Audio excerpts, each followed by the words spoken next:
Zion की तबीयत सही हो गई थी, तो हमने माना विलेज की तरफ चलना शुरू किया। जो माना गाँव है ये हमारे देश का प्रथम गाँव माना जाता है। ये जो है ये 26 किलोमीटर की दूरी पे है बॉर्डर से और कहा जाता है कि पांडवों ने जो अपना स्वर्ग का सफ़र था वो इसी गाँव से शुरू किया।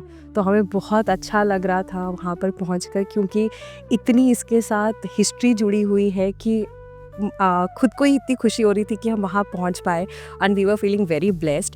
मैंने और ज़ायन ने जब गाँव को घूमना शुरू किया तो गाँव बंद हो गया था क्योंकि जब बद्रीनाथ जी के कपाट बंद हो जाते हैं तो गाँव से भी सब लोग चले जाते हैं और वहाँ पर इस वक्त तो कोई भी नहीं था, पर फिर भी जो भी उसके साथ हिस्ट्री जुड़ी हुई है और हम उसको फ़ील कर पा रहे थे और बहुत अच्छे से हमने गाँव को घूमा। धूप बहुत बढ़िया आ रही थी, तो मज़ा आ रहा था और मैंने और ज़ान ने तो कुछ पल वहाँ पे बैठ के भी बिताए ताकि हम उस जगह को और अच्छे से एंजॉय कर सकें।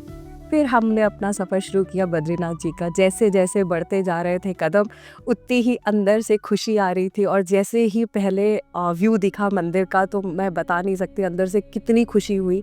ऐसा लगा कि सफ़र पूरा हो गया क्योंकि जब हम घर से चले थे तो यही सोच के चले थे कि हमें बद्रीनाथ जी के दर्शन करने हैं और जैसे ही वो दर्शन हुए पहले व्यू से ही, तो ऐसा लगा कि हमारी जर्नी संपूर्ण हो गई और फिर हम मंदिर के तरफ बढ़ते गए। कपाट ज़रूर बंद हो गए थे पर उससे कोई फ़र्क नहीं पड़ा क्योंकि अंदर इतनी स्ट्रॉन्ग विश थी और इतनी खुशी थी वहाँ जाके, तो हमने दर्शन किए और आस-पास का जो माहौल था उसने और उस चीज़ को बढ़ा दिया। बद्रीनाथ जी 4 धामों में से एक हैं, तो मेरा दूसरी बार बद्रीनाथ जी के दर्शन थे, पर पिछली बार से भी इस बार और स्पेशल थे क्योंकि इस बार मेरे साथ मेरा बेटा था और वरुण थे।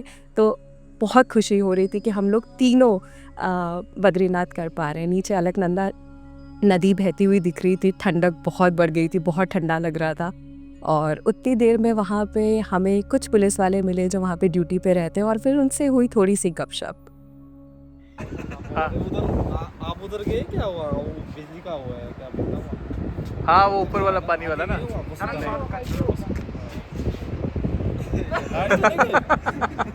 आज हमें चाय मिली मीठी। चाय वाला भैया चाय वाले भैया ने तो हाथ खड़े कर दिए। ऊपर है हमारा। ये पहली बार होगा लाइट चलेगी, दूध तो था। और बंदों ने चाय का स्वाद ले लिया। वो लोग इतने अच्छे थे कि उन्होंने हमारे को ठंड लगते हुए देख के पहले पूछा कि आप लोग कहाँ से हैं और फिर उन्होंने हमें चाय भी ऑफ़र की।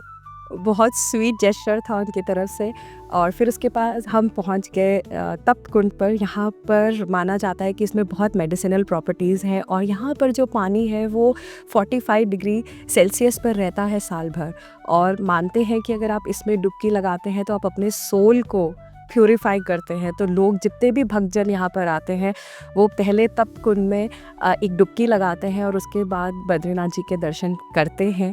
तो हमने भी कोशिश की थोड़ा सा अपने आप को प्योरीफाई करने की। वो ये hot water, natural hot water ना, भगवान ना पहाड़ से आते हैं मंदिर। इधर में तपस्या किया मार्कंडेय शिला। ओके। इधर पंचशिला है, ये मार्कंडेय शिला, वो गर्भशिला, अंदर से पानी आता है। अंदर में देखना, वो नासिना शिला, वो नारद शिला, इसे 5 शिला बद्री का धाम है, पवित्र है, मोक्ष धाम है, तपोभूमि है। आप लोग इधर आते, आप लोग के सब संकल्प मिलते हैं, पवित्र संकल्प मिलते हैं। ये जो बाबा जी हैं ये वहाँ पर पिछले 9 साल से हैं और कपाट बंद होने के बाद भी ये वहाँ पर ही रहते हैं और हमने फिर आसपास के जितने भी कुंड थे, वहाँ पे काफ़ी सारे कुंड हैं जो बाबा जी ने हमें बताया और हमने उन सब को देखा और फिर चल दिए हम वापस। यहाँ पर बद्रीनाथ बिल्कुल खाली था पर इतनी अच्छा लग रहा था सारा कुछ बद्रीनाथ जी में, ऐसा लग रहा था कि जैसे मानो हमें कोई यूरोपियन कंट्री में घूम रहे हैं with the beautiful view all around और इतना साफ़ सुथरा और इतना बढ़िया लग रहा था। वैसे ही अंदर से इतनी खुशी थी बद्रीनाथ जी के दर्शन करने के बाद, तो सब कुछ इतना सुंदर लग रहा था कि बताने से शायद मैं अपने वर्ड्स में भी उसको एक्सप्लेन ना कर पाऊँ। और ये हम कुछ खुश होते हुए मोमेंट्स क्योंकि मज़ा आ रहा था, वापसी का सफ़र शुरू हो गया था, रास्ते में झरने और हमने खुद को तो प्योरीफाई किया ही था। वहाँ पे हमें एक ये पानी का स्रोत दिखा तो हमने सोचा अपनी गाड़ी को भी धो के उसको भी अच्छे से प्योरीफाई कर देते हैं। तो फिर हम वापस चले और आगे जाके हमें पांडुकेश्वर में ये वहाँ पर रोड वाइडनिंग का काम चल रहा था तो एक दुर्घटना हो गई कि वहाँ पे जब वो कर रहे थे तो एक बहुत विशाल पत्थर जो था वो ऊपर से गिरकर किसी घर पे गिर गया और उससे वो घर की छत पे काफ़ी डैमेज हो गया था। तो सड़क ब्लॉक हो गई थी, तो हमें पता लगा कि हमें काफ़ी देर रुकना पड़ेगा क्योंकि सड़क भी क्लियर होनी है और जिनके घर पे वो पत्थर गिरा है तो पुलिस को आना था कि देखने के लिए। फिर हमने कहा कि अब क्या किया जाए, अभी रुकना है तो बेटर है कि खुशी-खुशी थोड़ी चाय-वाय पी लेते हैं और टाइम को अच्छे तरीके से स्पेंड करते हैं। तो हमने चाय पी क्योंकि ठंड मैंने पहले भी बताया कि बहुत थी। यही करते-करते काफ़ी देर हो गई, ऑलमोस्ट 1 डेढ़ घंटे का बोला था उन्होंने कि रास्ता खुल जाएगा, पर रास्ता खुलने का नाम ही नहीं ले रहा था। फिर फाइनली हमें कम से कम 2 घंटे के करीब वहाँ पे रुकना पड़ा और क्लियरिंग होने लगी रोड की, तो गाड़ियाँ भी वेट हो गई थी, काफ़ी ज़्यादा ट्रैफिक बढ़ गया था और ठंड भी बढ़ती जा रही थी, तो हम गाड़ी के अंदर बहुत ठंड लग रही थी। तो हमने अपने जो हमारे पास अंदर चीज़ें थी उनसे अपने आप को थोड़ा बहुत कवर किया और फिर फाइनली सड़क खुली और हम पहुँचे जोशीमठ। जोशीमठ पहुँचते-पहुँचते काफ़ी लेट हो गया था। फिर ये हमने अपना किया दिन की समाप्ति और हम पहुँचे अपने घर पर। ये था आज का हमारा प्यारा सा दिन। Bye bye.